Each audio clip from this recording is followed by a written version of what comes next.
Hey friends, welcome to another great show. Now let me ask you, have you caught yourself, especially recently, living your life on autopilot? Are you achieving other people's goals and vision while you are going along for the ride? Well, creating your non-negotiables will be the kick in your pants to get you started to live a life of success, a purpose-driven life based on your vision. So let's get started. Create a list of your non-negotiables is the first step toward this vision. There's a great quote that says, people are working harder than ever, but because they lack clarity and vision, they aren't getting very far. They, in essence, are pushing a rope with all their might. And that's from Covey. So what exactly is a non-negotiable? Well, a non-negotiable is a core value or a principle that acts as your guiding compass toward achieving your goals and your vision. Non-negotiables are the central tenets of your life that surpasses all others. So if you encounter a decision that is in direct conflict with a non-negotiable, you will yield towards your core principle, your non-negotiable. So non-negotiables provide you clarity. Now consider this. Are you living on autopilot? You are not alone. Dr. Mark Williamson, the Director of Action for Happiness, and his colleague, Professor Renata Salesi, surveyed 3,000 people in Britain. They had found that 96%, and that's right, 96% admitted to living a life on autopilot. Further, their white paper mentions that autopilot is a growing problem. It is becoming our default mode of operating, whereby we are sleepwalking into our choices. I think that's a great way to approach it. So we make choices, thousands and thousands of choices every day. So let's make better choices. This suggests to me that we need to create a list of non-negotiables to guide us toward, not away from, our goal and our vision. So let's begin. Let's identify how to identify and implement your non-negotiables in your life today. Number one, non-negotiables require a strong why. It's no secret that here at Medicine Revived, our focus is always on the future and creating the habits and rituals and skills to learn to love medicine, to grow professionally, and to thrive personally. Still, in that pursuit, it is critical to ask ourselves, what are my true intentions and vision for the future? And more importantly, am I on the right path? So begin here. What is your vision for the future? While it may appear scary at first, don't complicate this. Give yourself 15-20 minutes to just think. Think of the possibilities. Try to get as granular as you can and use all of your senses to visualize your future. A great quote from Socrates says, the unexamined life is not worth living. So, let's examine it. Reflect on this for a moment and ask yourself, why? Why is this vision important to you? Be gentle with yourself during this process. You don't need to have all the answers at this point, but it does create a starting point for you. Number two, non-negotiables require an honest assessment of ourselves. You are perfectly imperfect, but imperfect nonetheless. Take a moment to reflect on your attributes, both good and bad. While it's nice to focus on our strong attributes, focusing on areas that need improvement is equally, if not more, important as we create our non-negotiables. Now, this isn't meant to highlight your errors or deficiencies, but to bring areas in your life that need correction and improvement. It may be uncomfortable at first, but this is precisely what you need to improve your inner scorecard. Now, there's a little bit of a warning though. This assessment needs to focus on you and you alone. We have a nasty tendency to compare ourselves to others. So when doing so, we often compare their best attributes to our worst attributes, and this practice is, simply unproductive. When you catch yourself doing this, take a breath and refocus your attention on your honest assessment. Number three, non-negotiables require boundaries. So before we get into some examples of non-negotiables that you need in your personal and your professional life, we need to talk about boundaries. And this is often the crux of problems toward reaching our goals and visions. So the problem with setting boundaries, frankly, begins with, the word itself. Boundaries have a negative connotation, implies a separation from others. It suggests an impermeable barrier where you don't allow others into your circle. Quite the opposite is true, though. Setting boundaries, when done correctly, can be incredibly freeing and will ultimately strengthen your personal and your professional relationships. So an excellent way to think of boundaries, the ones that we're talking about, is that of a chain link fence. Rather than an impenetrable cement wall, it actually allows back and forth of information. So before you begin setting your boundaries, you must first decide what those boundaries are. Set aside a time to understand your physical, your emotional, and your mental boundaries. Again, in the spirit of simplicity, it doesn't have to be a treatise. Just know what you will and you will not allow in your personal and your professional life. Understand that these boundaries are not carved in stone and you have every right to change it as you see fit. So setting boundaries takes a little practice. You can't nor should you do everything asked of you. You are helping no one when you say yes to everything. You become resentful to the person that asked you when you are overwhelmed with, countless responsibilities and countless projects. So stay focused on your goals and learn to say no for a better yes, a yes to a really important thing in your life. And that important thing is you and your goals. So keep it short and sweet. So you will struggle with this at first, and you will undoubtedly fumble with the words, but it is okay. Just like the practice of medicine, we struggle at first, but soon become second nature. And this is not different with respect to keeping boundaries. I like to keep things short and simple. So I use sentences such as, I feel, and then you fill in the blank when you fill in the blank because you fill in the blank. So what I need from you is fill in the blank. Be very clear with what your intentions are. And if this is the first time you hear the sentence, you may be nervous because it feels, too direct. Because, hear me clearly, it is an incredibly powerful statement that is clear, confident, and direct. So keep it simple, but keep it direct. When setting boundaries, stop yourself from defending, debating, or over-explaining yourself. Be kind, gracious, but firm. That's the key, kind, gracious, and firm. So let's get into some examples of non-negotiables. Well, before we get started though, understand this. These are your non-negotiables. Ask yourself, do these align with my core values and principles? Do they align with the goals and visions that I've set for myself and my family? So as with all things here at Medicine Revived, we base our solutions around a three-legged stool. Each leg is needed to be in balance with each other, but each leg is needed. So to create your non-negotiables, focus on three intentional pillars: personal, professional, relationships. So you need non-negotiables in each of these categories to create a life of purpose and to be a person of consequence. Here are some of my examples. And again, use this time to look and hear about my examples and use them as a model to create yours today. So here are some examples of my personal non-negotiables. Number one, I control time rather than letting time control me. And this is never enough time to do it. There's never enough time to do anything, but there's always enough time to do the most important thing. And that's from Brian Tracy. So Brian Tracy's quote is something I model and to remind myself of the importance of being my own keeper of the watch. I have changed my mindset from being time poor to being time rich. I control my calendar and what goes on it, and more importantly, what does not go on it. There's a great book called 18 Minutes. That's by Peter Bregman. He talks about the importance of focusing on one thing at a time and avoiding the pitfalls of multitasking because we're horrible at it.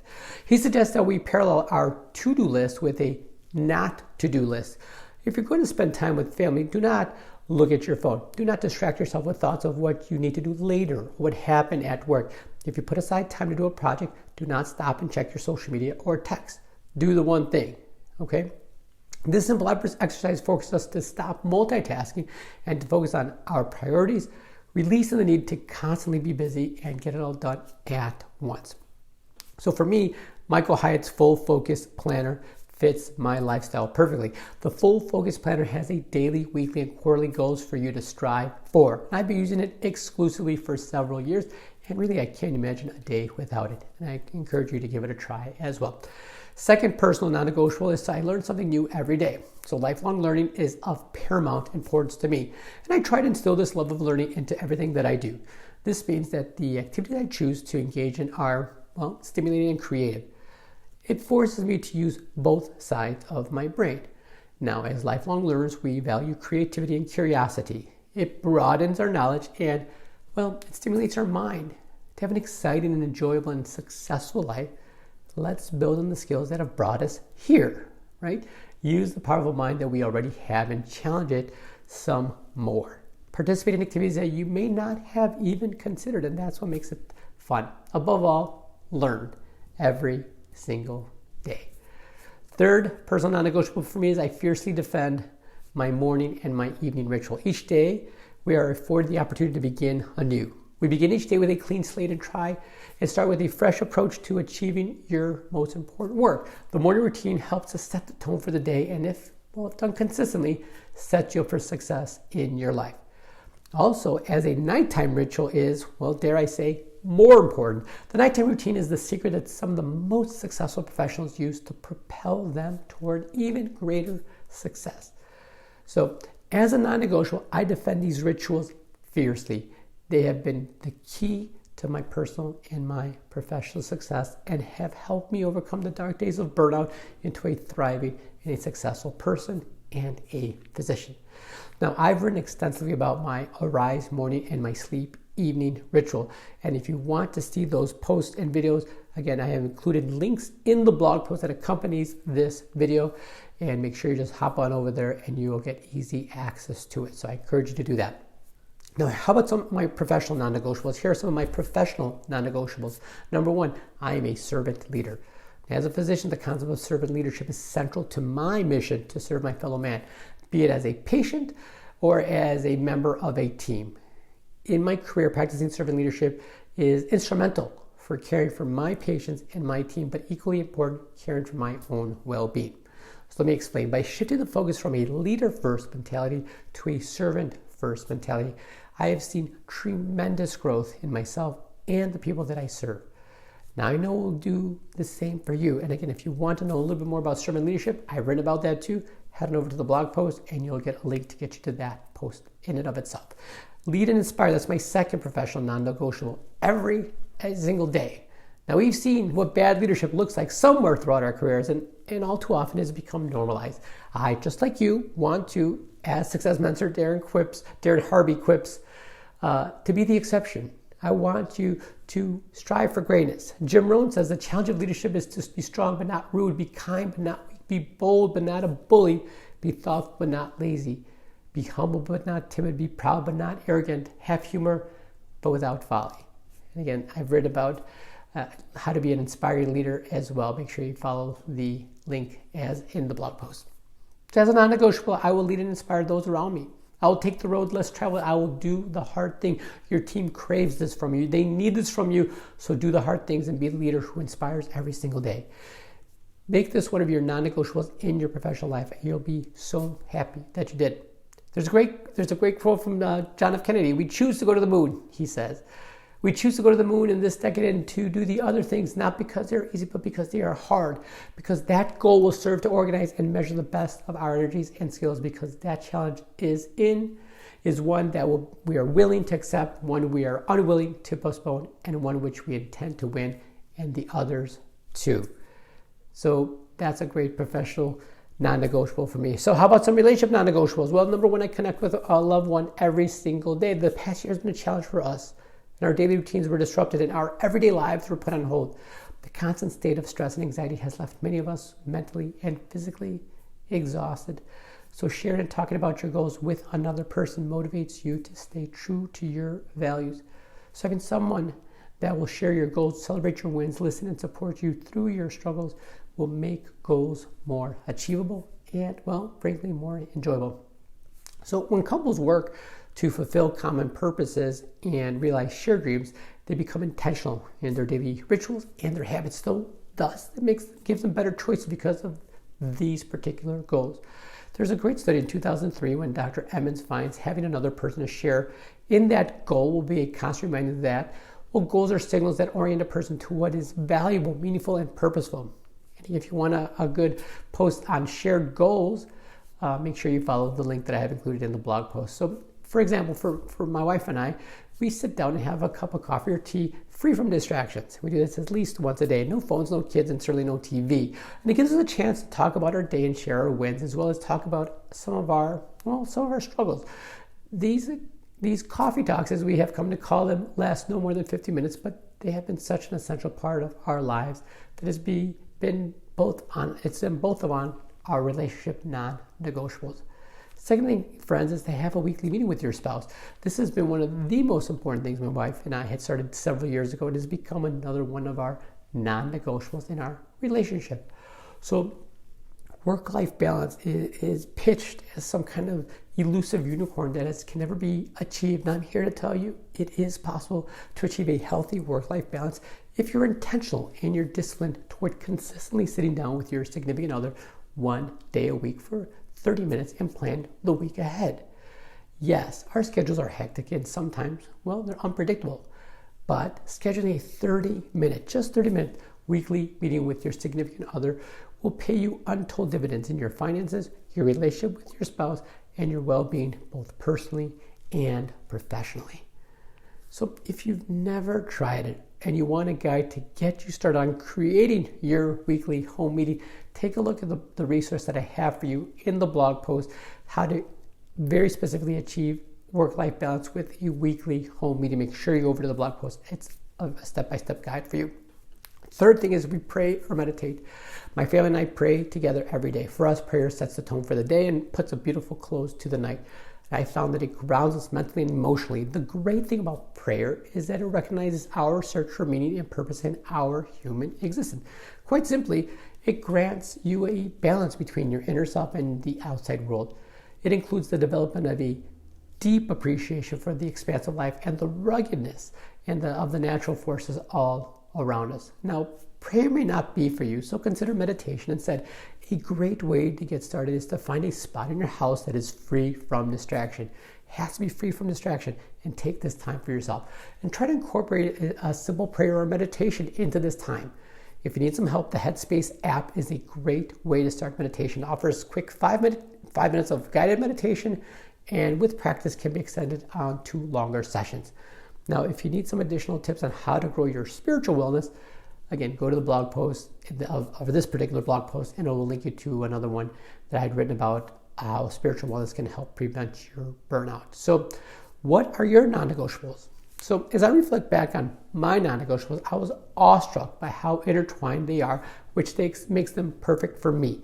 We don't live in a silo. We are multidimensional with different needs and responsibilities throughout all of our lives. So now take a moment, read, and find some more information on non-negotiables. Take some time to read the blog post, review this video, and spend some time, 15 to 20 minutes, writing down your non-negotiables. And if you stay true to them and yourself, you will see a shift in yourself. Your shoulders will begin to ease and a smile will cross your face. You will free yourself from the shackles of somebody else's vision and create your story. Now, we may not always know the ending, but it's the journey that makes it enjoyable, friends. So until next time, be good to yourself and each other.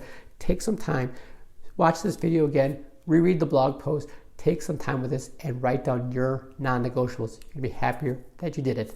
Talk to you soon. Bye-bye.